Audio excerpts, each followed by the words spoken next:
I can't find my tour group. It's driving me crazy. I found an elephant. You're never going to forget that, are you? You're never going to forget that you found an elephant.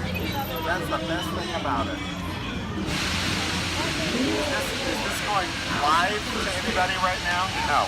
It's just for the future of your enjoyment. There you go. A little close-up of fun. Show that to everyone. They'll be so excited. So excited. Oh! Folks, and welcome to Dinoland. My name is Scott. Scott, what are you doing here? Guano Joe, what are you doing here? I'm trying to find my tour group today. Trying to find your tour group. You're never going to find it with that speaker that you have. Let's see. I was given a separate microphone. Yeah? It's a backup, but maybe it'll work. Let's try it out. Will this work? Oh, hey! That's pretty good, right? That is rocking and rolling. I love that. Well, what I was going to tell these folks about is actually you can help me because we're going to tell these folks about how birds are the closest living relatives to dinosaurs today. They are? Yeah, don't you want to find out Get why? Out. I would love to find out why. How does that happen? Well, we're going to show you because showing is better than telling. So if you look over here to my right, you're going to see a really colorful bird over there. Ooh. This is Sunny. And Sunny is what we call a toko toucan. Well, Sunny is what I call a Fruit Loops bird. Yeah, he looks kind of like that to some people. We're going to see, you guys want to see if maybe he'll fly over your head today? What? That seems like a lot of fun, right? So let's see if maybe he wants to join you out there on our modified tree out there. Look at that. And Guano Joe, what I thought would be neat to showcase with him comparing to dinosaurs is how he moves around. So can you and a volunteer help me? Maybe an adult you can pick out? I need an adult volunteer. Yeah. An adult, well, okay, right here in the gray shirt. Perfect. If you guys go to the front of the stage there. Now, so let me tell you guys what we're talking about. We're talking about birds, how they learn to take flight. So birds basically started off. What's his name? Jacob. Jacob. All right, perfect. All right. So Jacob and Guano Joe, of course, we're learning how birds learn to take flight. So they started off on the ground, then they start hopping onto tree branches, and that is your role today. You're my trees. Not the whole tree, just the tree branches. So go ahead and give me some fist bumps. Perfect. Keep your arms still. I'm going to put your arms in the perfect position, and if you stay right there, I'm going to bring Sunny back up the stage, and we're going to show you how some of that locomotion looked. So we'll see if maybe he wants to come right over here to Guano Joe. Look at that. Pretty cool up close. Right over your head, absolutely. So we're going to see if maybe he wants to show you that motion that dinosaurs started taking when they were trying to take flight. So here we go. Sunny up close. That's pretty cool, huh? Do you guys want to see that again?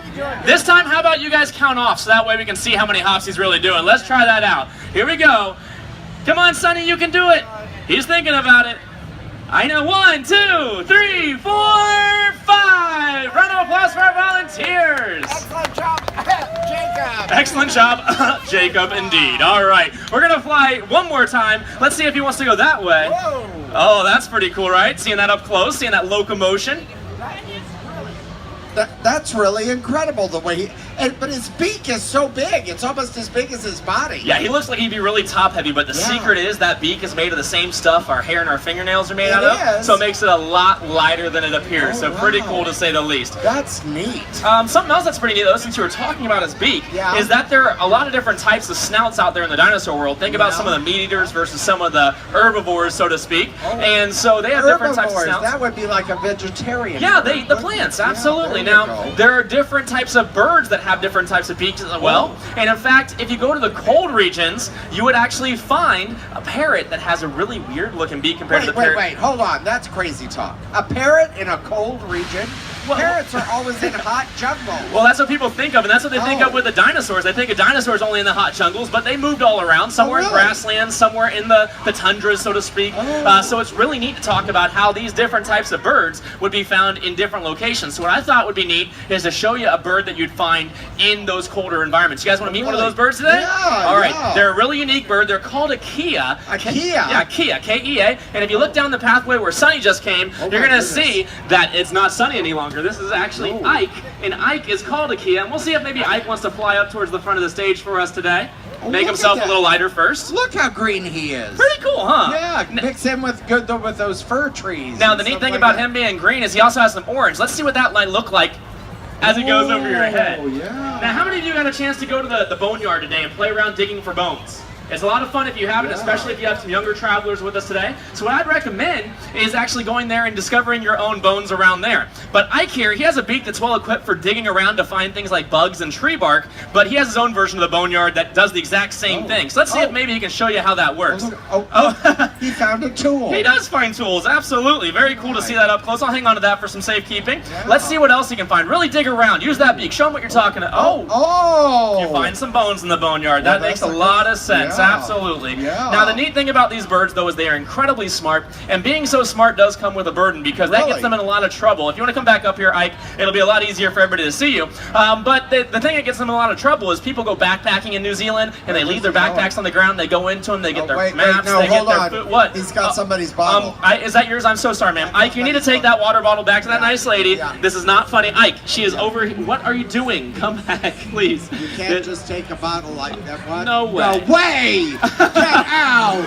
You recycle. He recycled. Oh my gosh, that is too cool. That is amazing. You know what? He's so smart. You know what he might be trying to tell us? What? Is we need to take care of the environment or else we might go the same way those dinosaurs. Whoa. Yeah, pretty important to think about. So let's see if maybe he wants to fly one more time over your heads.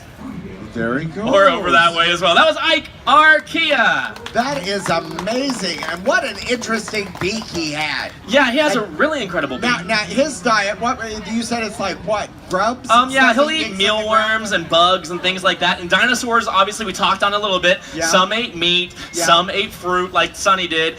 Some would eat vegetation. And so the neat thing is, they ate all different types of stuff. But one grouping we don't really talk much about in the dinosaur world are the ones that clean up everything for us. Oh, the real recyclers. The real recyclers, so it makes a lot of sense. And the real recyclers in the bird world, what do you think those are?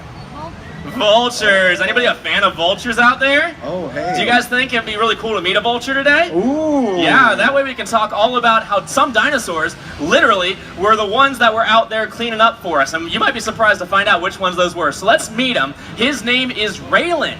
And Raylan is one of our black vultures who likes to come into the area. Oh my gosh, look. He's pretty cool to see. Hello. Oh, look at that. There we go. So this is Raylan.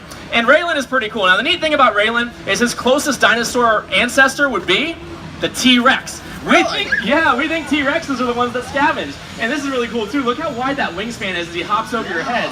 You might notice it's about 4 feet wide wingtip to wingtip. And so it kind of looks like a pterodactyl in our version of the world. So it's really cool to see up close when he flies overhead. Hey, and call me crazy. Is he wearing a turtleneck? Or no turtleneck, just no feathers on top of his head. Think about what he eats. He sticks his head into animals that aren't quite round anymore. And so he doesn't want to have all that messy stuff caught inside those feathers. So we'll see if maybe Raylan wants to head off this way. All the good stuff is there at your home, my friend.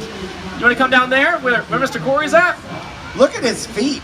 Oh, those are pretty cool His too. feet look kind of like that dinosaur over They there. do. That dinosaur is called a bird mimicker, so you can understand. Oh, really? Yeah, why it would be called a bird mimicker if it has a lot of stuff.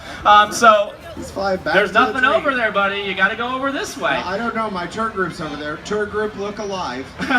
Well, the neat thing about Raylan over there is Raylan is a very young vulture. Raylan is about 3 years old, so not very old to say the least. He's flying to a lot of really cool things out here today. Look at that. There's that nice flight into the back there. So if you guys just keep a couple steps away for me, if you guys don't mind just staying a couple steps back, Raylan's going to be walking all the way back towards the front of the stage to one of our researchers. He actually could probably come all the way up here if he wants. I know, you want to come up here? Oh, that's really cool to see because these birds walk around in a wide variety of ways. So they'll fly, but then they also do that really cool vulture walk. Would it help if I come over this way too? Right over there. There we go. That's what we're looking for from Raylan.